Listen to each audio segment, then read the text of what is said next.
ఖచ్చితంగా మీరు హెల్ప్ చేస్తారని నిజంగా నేను అనుకుంటాను సార్.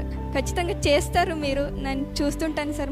మా అమ్మాయి వాళ్ళకి కొంచెం గవర్నమెంట్ నుంచి హెల్ప్ చేస్తే బాగుంటుంది సార్. కరుణ కూడా చాలా గిరిజనం ప్రాంతం నుంచి వచ్చింది.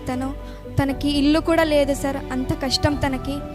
You're saying that what you look forward for means I want to have a house. I don't know, someone said it. That moved me. My side, from my trust side, I would like to give you 5 lakhs each to all of you. Because it's not the first time. Before also for men's in Telangana, Hyderabad, it happened. It's not an initiative of government. It is an initiative from myself, my personal self. To each and every player, I'm giving you assurance. I'll request you concerned chief ministers to recognize you and to make sure something will be given to them, some kind of assistance.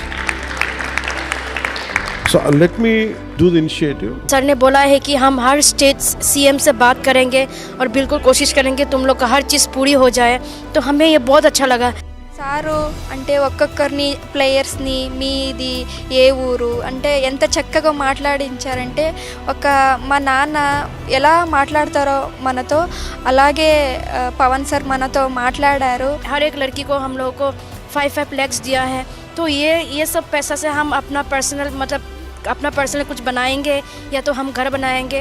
जैसा मेरा अपना घर नहीं నుంచి personal request sir, Hemavathi నుంచి రావడానికి మా ఊరికి రోడ్ లేదు, మళ్ళీ గున్యాలి నుంచి మా ఊరికి రావడానికి కూడా రోడ్ లేదు సార్. మొత్తం చాలా ఇబ్బంది పడుతున్నాం. రిక్వెస్ట్ చేసుకుంటున్నాం sir. Can I make a note? Captain Deepika, you're wonderful.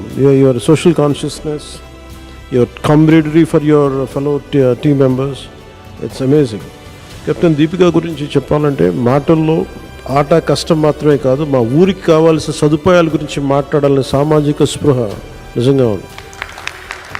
ఇలాగే మాకు సపోర్ట్ చేస్తే ఇంకా మేము విన్ అయ్యి దేశానికి, మా రాష్ట్రానికి, మా ఊరికి ఇంకా ఎక్కువ పేరు తేవడానికి సాధ్యమవుతుంది.